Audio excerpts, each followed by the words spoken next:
You've heard of the universe, but have you heard of the multiverse? Proponents of the multiverse claim that there's a vast, possibly infinite array of other universes different from our own. The multiverse typically comes up in discussions between theists and atheists, discussions about what's called the fine-tuning of the cosmos. Theists point out that the universe is finely tuned for intelligent life. They say that the odds of getting a universe like ours are so staggeringly small, we can't be here by chance. Atheists respond by claiming that if there's actually an infinite array of universes, well, it's not so improbable that at least one of them would be capable of supporting intelligent life. In fact, many of them might be capable of supporting intelligent life. With infinity on your side, so much is possible. But wait a moment. Theists have infinity on our side. So if atheists think it's reasonable to appeal to an infinite array of universes to explain the features of our universe, obviously they shouldn't have any objection if theists do the exact same thing. What do I mean here?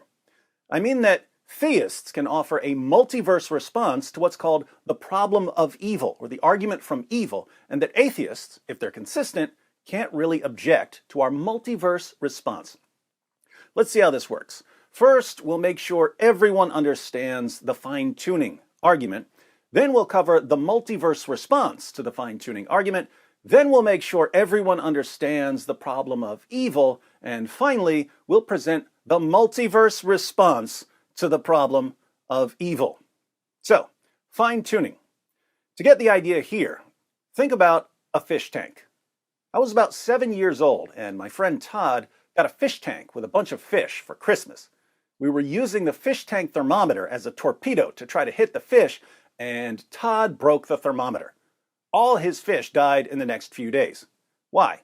Because the tank had to be kept at a specific temperature for the fish to survive. The temperature had to be finely tuned, but not nearly as finely tuned as the universe. The fundamental structure of the universe has to be finely tuned for intelligent life. The forces and constants of physics, certain physical quantities, the ratios between the masses of atomic particles, and the properties of elements and compounds have to be just right, or we wouldn't be here. Consider some of the forces of nature. Without gravity, there'd be no planets, stars, or galaxies, and I wouldn't even be able to sit in this chair. Without the strong nuclear force, protons and neutrons wouldn't hold together in the nucleus of an atom, and hydrogen would be the only element on the periodic table. Without the electromagnetic force, there'd be no chemical interactions between atoms, and the molecules necessary for life couldn't form.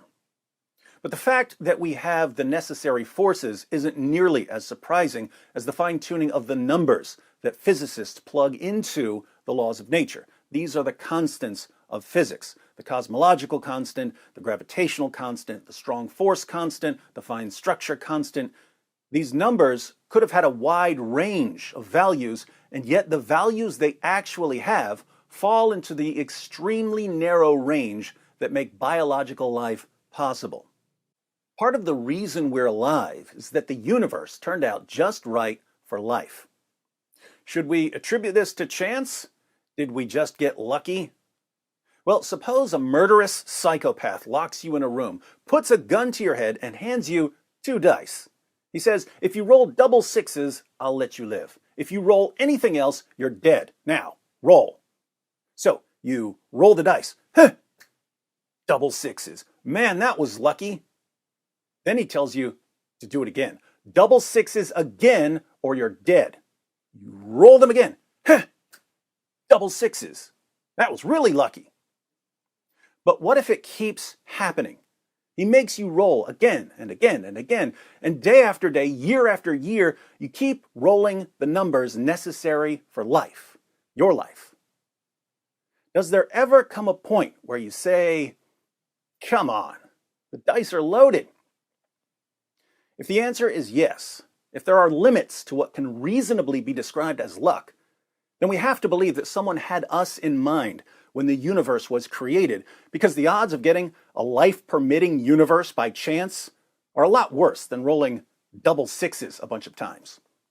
As the late astrophysicist Sir Fred Hoyle said, a common sense interpretation of the facts suggests that a super intellect has monkeyed with physics, as well as chemistry and biology, and that there are no blind forces worth speaking about in nature. But atheists have a response. It's the multiverse response. If there are a lot of universes, then maybe the odds of getting a life-permitting universe aren't so bad. Think about it. If you're only dealt 5 cards in a hand of poker, and it's the only poker hand you're ever dealt, it would be extremely improbable for you to get a royal flush. But if you're dealt 1,000,000 hands, and one of them is a royal flush, well, that's not improbable at all, because the odds of getting a royal flush when dealt just 5 cards are about 1 in 650,000. So, while a life-permitting universe may seem extremely improbable given the odds of the laws of nature being just right for life, what happens if there are an infinite number of universes? If there are an infinite number of universes, each with its own variations in the laws of nature, suddenly it's not as surprising that we hit the jackpot in ours. Problem solved, right? Not quite. There are all kinds of objections to the multiverse response, but I'm going to ignore all of them. Let's just grant that it's perfectly acceptable to appeal to an infinite array of unobserved, undetectable universes to explain certain features of our universe. The point I want to make in this video is that if our atheist friends get to appeal to the multiverse to respond to an argument, it's only fair that we also get to appeal to the multiverse to respond to an argument, right? That's fair, isn't it, atheists? You don't want to be hypocrites, do you? Thank you for your anticipated consistency.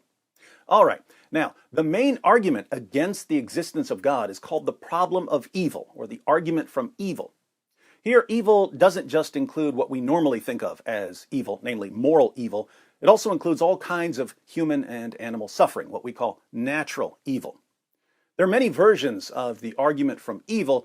The idea, generally, is that if an all-powerful, all-knowing, perfectly good being exists, there shouldn't be so much suffering in our world. God could do a better job. Theists often respond to the argument from evil by offering philosophical or theological reasons for God to allow, or sometimes to produce, the bad things we see around us.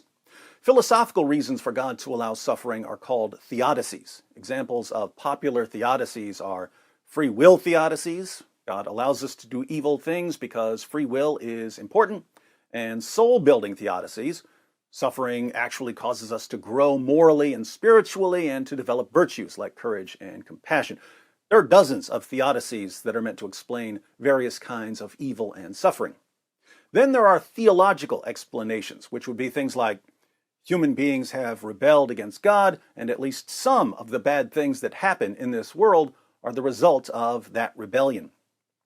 Atheists answer these philosophical and theological reasons for suffering by saying, in effect, are these things really so important to God that he has to allow this mess we see around us? Is free will so important to God that he has to allow human trafficking?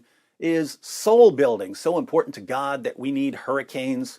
Is punishing us for rebellion so important to God that animals need to get caught in the crossfire? And then theists would argue that these things really are that important. But I'm not going to go in that direction. I'm just going to do what atheists do. I'm going to offer the multiverse response to the problem of evil. I'm simply going to say, what if God created a multiverse? What if God created an infinite array of universes? God certainly has the power to do that. Suppose God created each universe with different features. Perhaps the vast majority of alternative universes are the hedonistic paradises that atheists say God should have made. But in our universe, God did things a little differently. He gave people a great deal of free will. He made a place where lots of things go wrong so that people can develop virtues like courage and compassion. He punished rebellion. Can you really say that God couldn't do this in just one of the infinite universes he created? On what basis can you say that he couldn't? Your feelings? Why should your feelings about the multiverse response to the problem of evil bother us any more than our feelings about the multiverse response to cosmic fine-tuning bother you? Or are you going to say that there's something really, really weird about appealing to an infinite array of unobservable, undetectable alternative universes to explain away the features of the one we actually observe?